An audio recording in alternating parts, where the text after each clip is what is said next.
today's video. I talked to Karl Harvey. Karl is a childhood friend of mine who I've known since I was 6 years old.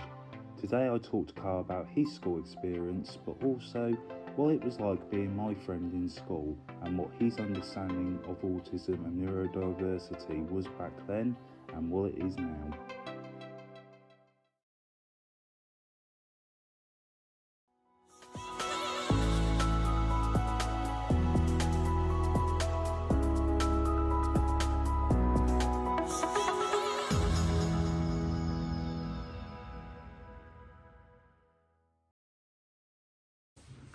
Hi everyone, welcome to another episode of the MaxiAspie special series, the Autism Connections, and some of you might recognise my guest today. We did a series on my other YouTube channel, Maxi Games, and we only got to episode 2. We'd actually filmed the whole lot, but it's still not released. It will be when I have sanity. But Karl, obviously, thank you for coming on. No problem, happy to be here, albeit in my house, but happy to be here. Exactly, I come to the source. So, the first question I always ask everyone is, and obviously you being neurotypical, what is your connection to autism? And it can be as simple as, I know someone with it, or, when I was going through school, I knew people, so it's no trick questions. Yeah, well, you is the short answer. Of course, knowing you for as long as I have, from primary school to wrestling in the trampolines to going to WrestleMania, all started from you. Something at school you don't really learn much about, so it's kind of, I thought it's kind of who you know, and then their experiences that come from that. From then, like old jobs, I used to work in a soft play centre. And we had ASD SED nights once a month. Okay. So that was quite cool, just to shoot kids in the nicest way possible, like laser guns, of course, not real life weapons, playing the play equipment, and then giving the parents a bit of a break for an hour and a half, 2 hours every couple of weeks was quite nice. They're the sessions I think I enjoyed the most of, because it was you can't really plan for those sessions, it just happens. Let's just go with the flow and see what happens. But yeah, I think it just comes with experiences, but mainly starts from you, and then all the stuff you do. Of course, you've taught me loads just by knowing you by default, and then it's the stuff you become more aware kind of over time. Well, I can talk for England, so you probably get an earful of my frustrations at times. But it does lead me on to my next question. So, for you, how did you find school growing up, like the education system itself? And as well as that, I think you did touch on it just there about neurodiversity not really being taught in schools. So I think you may have answered that question already, but how did you find the education experience, and do you feel that neurodiversity was spoke about a lot, or was it just this person's a bit odd, lack of a better word, and that's it? It was never spoken about of what that person might have and the various complexities of their various conditions. They're almost put aside at their own special little group, which in hindsight didn't really look the best, did it? They'd have their own almost curriculum and certain stuff that they're almost left to their own devices sometimes, which as a kid you want to be able to engage and socialise and learn about Josie, Joanne, all those sort of people that kind of you mingle with.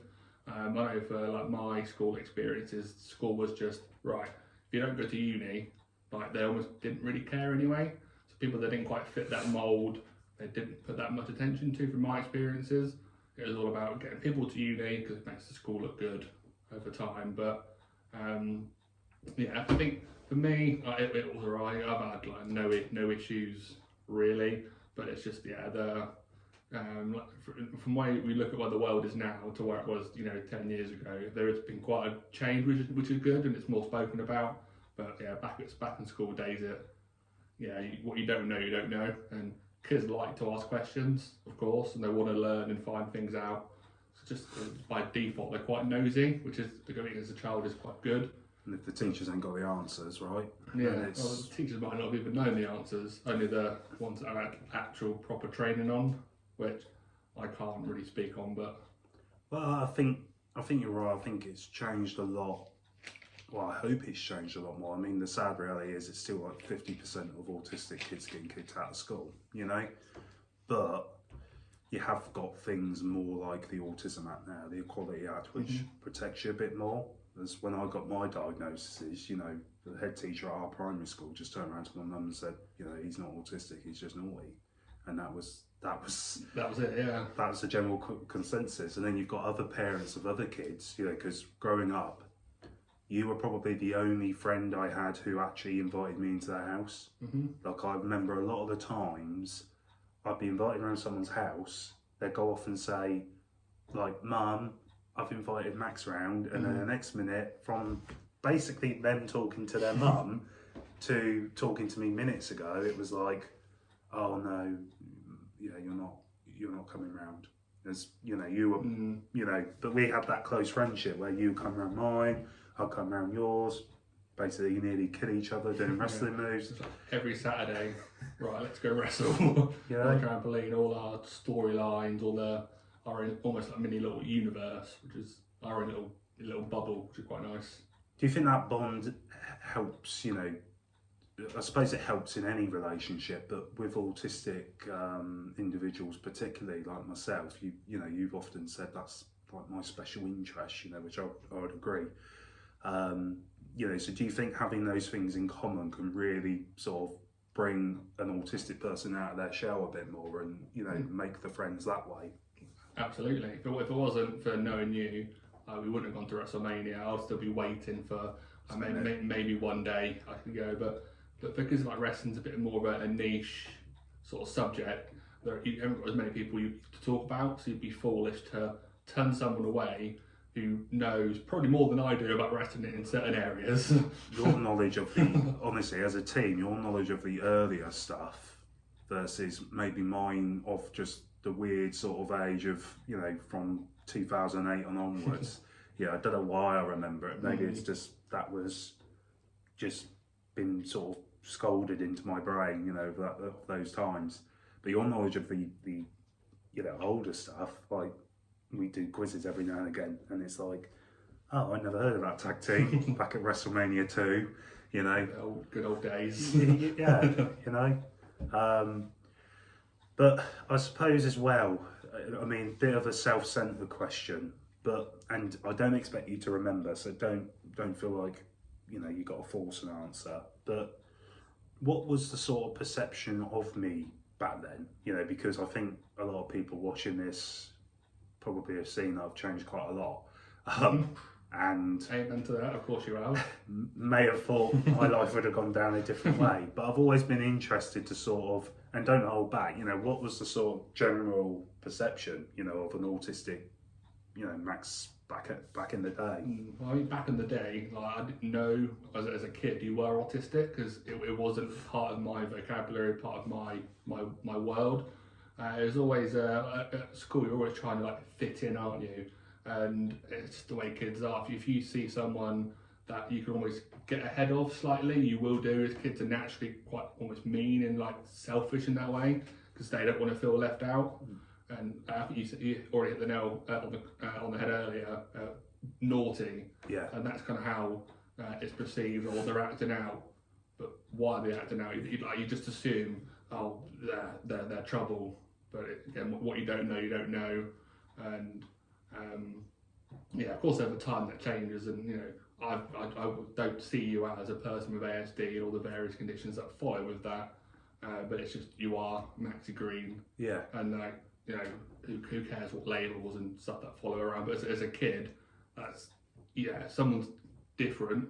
You don't know why, and it's almost a bit taboo. Oh, I can't be friends with him or her or whatever. It's like uncool, unpopular. Yeah, it doesn't like fit the mould. I'm like, well, you're like 8, 9, 10 years old. Why is that important? But as a kid, that's kind of all you know.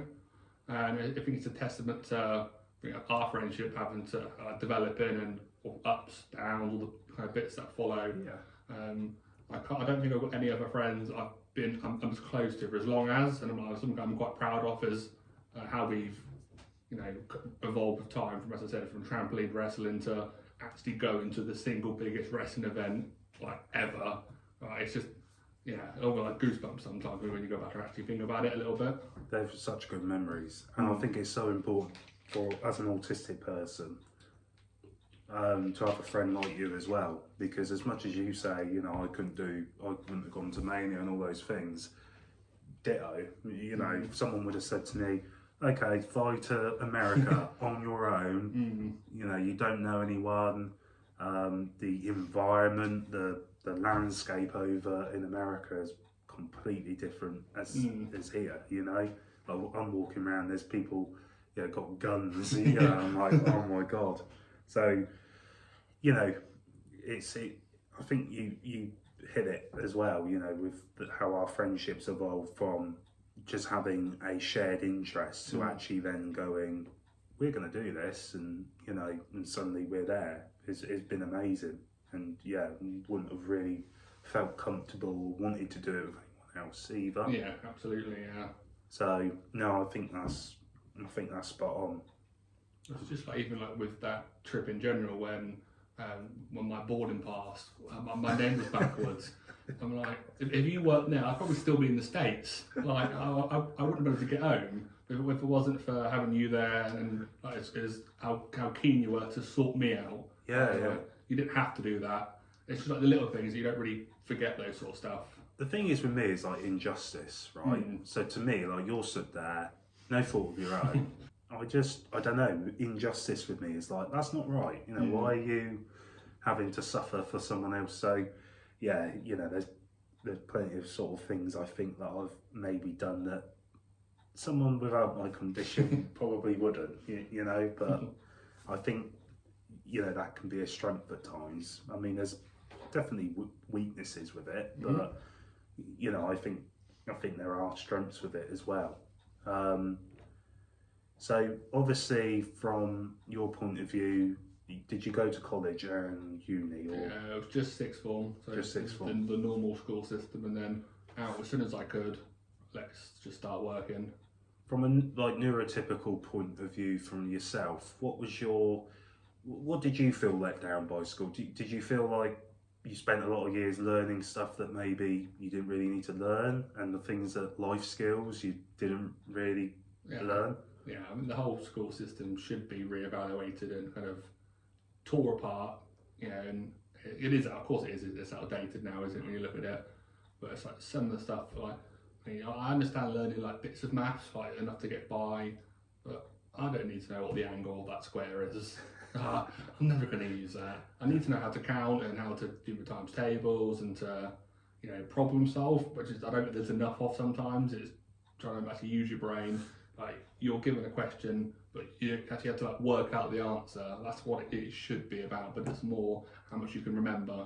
Yeah, it's a memory test. Which again, I won't lie, my school grades were nothing to boast about. Like, nothing special at all. But it's just right, get school done, get the minimum, like maths, English, science, and then if I got that base, you felt you'd be alright. But there are other subjects, I quite enjoyed geography, but I didn't get a good grade in geography. I still enjoyed it, and it was great, but I've never used really any of that kind of since.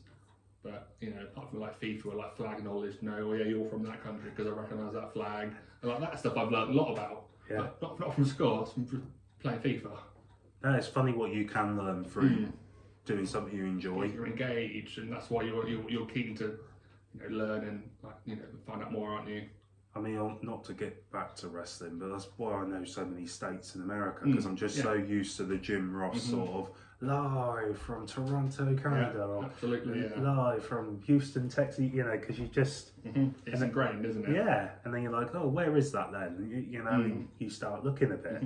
So, and with autism as well, using those interests is so key. I think not only for neurotypical people that haven't got a condition, but it's so key for people like, if they would have used wrestling to educate me, like really embedded it into core subjects, I mean, I'd be a lot smarter. World, yeah. I'd be a lot smarter than what I am. Not to say that I'm... That's book smart, isn't it? They're not real world smart, because they're two like different things altogether, aren't they? Ah, absolutely, and it's a shame that the world as you say, that they haven't tore up the book yet and recognised that, because there's so many people that leave school and it's like, I don't know how to read a bank statement, or I don't know how to read a bus timetable, or I don't know how to get a train, or write a resume, or what to say in a job interview, And again, I think neurotypical, not to say neurodivergent people aren't good at it, but from my point of view, I'll go to an interview and not necessarily know what they want me to say. So there's a lot of conversation at the moment about, autistic people in employment. There's only like 30% of autistic people in full-time work. But a lot of that's because they go to an environment that they're not familiar with. They got to plan a journey, they got to get there. They got to meet a new face. Then it could be too noisy, could be too light, could be not light enough, all of those things. And then you're asked a barrage of questions that you're not really prepared for. Like, I always remember going for one interview for a phone company, and she said, I think she said something along the lines of, okay, you're in the storeroom on your own, what do you do? And I was like, well, I'd wait until someone told me to do something. But what they, what that they want to hear is, oh well, I'll take charge, and I'll find something else to do. And I've always found that difficult. I mean, I don't know how you found sort of the job process itself. From going to school and then going out into life. I mean, how did you find that, just being neurotypical? Yeah, I mean, I've always been quite fortunate. I haven't had to interview for too many things. The things I have interviewed for, I've been able to get. Yeah. So I've been, I know I'm quite lucky. But in between jobs, I'm applying for new jobs. Having to, like you said, going to a new place, I'll get anxious. Just I don't know the people. I'm walking into their room. I'm disrupting their day. So they're taking the time out of their day to speak to me, to ask me loads of questions. And before you even arrive, you've got to make sure you're on time, but you can't be too early, you can't be too late, and it's just, I think about those things, and that's of course going to be amplified, and then some for, that's the stuff there's something like neurotypical, I wouldn't really ever think about that, because it's not really something in my prerogative, but it just makes you think, doesn't it, sometimes, that sort of stuff. It's so important to be mindful, but then a lot of employers will turn around and just go, well, we don't, a lot of them admitted that they wouldn't hire someone who's autistic because they didn't know how to support them. Which I think is a perfectly fair... It's a fair argument, but then at the same time, who's going to be the trendsetter, right? Yeah, absolutely. Because it becomes 60%, then 70%, then 80%. And the sad reality is, I mean, knowing how I am and how I work, I'm quite a hard worker. Agreed. So there's so many autistic people that are like that want to work, but they're just not getting the opportunity because someone's not taking the time to understand it a bit more. Like the interview you're doing with me today, you didn't have to do it. You could have said, no, that doesn't interest me, but you're doing it because you want to learn, you're interested, It's important to you, and it's important that for me in the long run, just to make sure I'm more aware of things. It's just little things, again, it's out of my comfort zone, but that's something you deal with all the time in your comfort zone. So it's a shoe on the other foot sort of thing. It's good to, I wouldn't say expose yourself a little bit, that's probably the wrong phrase, but put yourself out there a little bit, open up and be vulnerable to those sort of conversations, which I think is quite important. And a lot of that is just, it does come from just talking about stuff, whatever it may be, for any issue, anything in the world. It's just having a chat and understanding and learning how other people live and stuff. It's important, isn't it? I mean, do you think there's a stigma for men to talk about how they feel? Of course it is, yeah. It's almost, it is shunned, isn't it? I wouldn't, there's always a time and a place, but you never quite always feel it's the right time to. It's, I'll sort it out myself then if it goes really, really wrong, right, maybe it's time, but you try not to let it get that bad. You do just enough to, survive. But then, shoes on the other foot where you're still expected to be there should someone else open up, and it's like, if you've got the capacity to, well, you can't say no, but someone else they're doing the hard part by reaching out. And if I did the same, I'd want them to be there for me and vice versa. So of course it can be quite tough sometimes, regardless of like who it is or what it is. But it's just a good old life sometimes, isn't it? It's just managing it, isn't it? And I think, yeah, I mean, I've been fortunate despite my conditions. I've always had quite a supportive network of people around me, mum, dad, even my brother, to some extent. But then the friends around me as well. And the reason I do as much work as I do is because there's so many people out there that don't have that. It could be that they're in care, or their mum's not about, or one of their parents died at an early age, or dad's in prison, or all of these things. And as you said earlier, if you're neurodivergent, that's amplified by 10 because it's sort of processing it, and it's hard enough not knowing what to do anyway without the two most important people in your life actually trying to guide you on that path. So I've always found that interesting. I suppose my last question to you would be, and again, don't feel like you have to answer it. No pressure.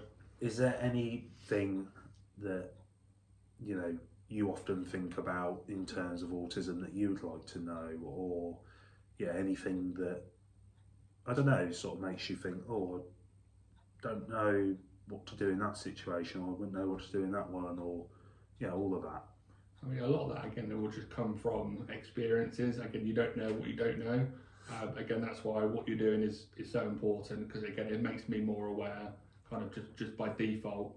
Especially if I'm with you, it's right. It's especially being more conscious, and trying to notice the changes, the signs, and things like that. But a lot of it, because I don't know, I'm not going to pretend I'm some expert like yourself. But it's just, mate, I'm not an expert. I'm still learning. There's some days where I don't know what conditions causing me to do what. So it's like somebody said to me a while ago. We're at the pub, and it was someone who's really heavily suffers from autism and ASD. Almost haven't quite got a care in the world because they don't know any different. But it's those that are high functioning that you don't realise all those extra stresses. And it's just that almost like took me back a little bit at the time. I was like, I know I won't swear, but oh God, it makes you think a little bit. And it's just like those, or again, having that conversation and just makes you more aware by default. And yeah, because the conversation we were having is like regarding measuring the condition, and I hate to do it because everyone's got that idea of severely autistic, which is someone, as you say, that would need care all the time versus someone that's low functioning that can go to work and do all those things. But when you measure it, you almost sort of inadvertently sort of say the low functioning ones are okay. Dismissing it almost. Because they'll be alright. They can get by. Yeah. But what gets lost in that is the meltdowns, the anxiety, the stress, the feeling of depression because you can't cope. Meanwhile, the people that you deem severe may need more physical care, but they don't, as you say, they don't deal with going to work. And sadly, that's a sad case. Yeah, of course. Because I'd love those people to be able to do that. But at the same token, because they don't have those same stresses. Yeah. So, again, I'm really glad that, you sort of take that away and think, because again, I have that conversation with people and they're like, because people will still go, well, you can be, not mildly pregnant, but you can be heavily pregnant, or I'm like, well, no, that's, you can rather, you're rather pregnant or you're not. And then it's people feel that they have to measure to sort of determine what care you need. But the problem we've got is there's so many people that go for a diagnosis and they're quote unquote not autistic enough. Yeah. So enough. Well, they are. That's madness, isn't it? Like, my ankle's not too badly broken, but it's still broken though. Like, give me a crutch. That's what I mean. It's like going to the doctors and going, you're just not pregnant enough at the moment for us to help. It's like, come back in 6 months. Do you know what I mean? It wouldn't happen. It's like madness. Yeah. You could be having complications. You could be being really ill. They're not going to turn around and go, you're just not quite there yet. And that's why I hate measuring. When it's an actual physical condition, or pregnancy, not a condition, but Yeah. an actual physical change in your body, Mm-hmm. or a bit like you said with your broken foot. You know, you either got a broken foot or you're in. You know, help me. Yeah. And I think the same with autism. You know, you're either autistic or you're not. Help me. Help me get the help that I need. But there's just the problem is it takes too long to get a diagnosis, to the point where people are getting late diagnosis. By that time they've gone all their life coping and sort of putting on the plaster and, you know, getting through life, to the point where they probably don't need that level of support anymore. Or they still might, but then they got to wait another 4 years to get it. Yeah, I can only imagine how long the wait times are, and is that even on the NHS? And if it is, how long are those wait times? And it's just, and that's not spoken about enough, is it? Well, a lot of people go private because it's just quicker, but then it's money. That's all well and good if you can afford it. Yeah. But again, but general wait time, 4 years just to get a doctor to sort of go, and then you could still have the doctor get the wrong diagnosis or say no, or you know. And I feel for the parents that way, because it's, by the time 4 years goes by, your kid's in year 4. Yeah. He's halfway through primary. Yeah. You know, and if you can't get it right there, you're playing catch up. Yeah, of course you are. Yeah. You know, so, and then, you know, even though I think the awareness has gone up, I still think the understanding and the acceptance has a bit way to go. But I think it's interviews like this with you which will hopefully speak volumes to the people out there who you know, don't have a condition, and think that was really interesting to get two sides and see where they're both coming from, you know. But I just wanted to say thank you, Karl, for coming on. I think it's been really interesting, really fun. Is it as fun as our SmackDown versus Raw series? Well, no spoilers, but that was good fun though. And like, looking back on it, like, it's one of my probably one of my fondest memories. It's such a simple premise, but it's like we said it before. Like, you play your video games, you don't quite realise you're in the good old days until the good old days have passed, and it's like that's like a core memory of like being told to be quiet because we're shouting too loud, because we're being commentated like. Again, no spoilers, but certain ladder matches or certain first blood matches that just won't end, and you're getting so hyped playing a game that's like 15 years old or something. It's just, it's those sort of things like that'll last like forever, which is cool. The sad reality is we filmed this before COVID. We filmed it before COVID, so you know, it needs to come out. It will come out. Again, it's that classic thing, isn't it? As you get older, finding the time. But I'm really glad that you've found the time and made the time for today. So pleasure to be on such a worldwide show. one can dream.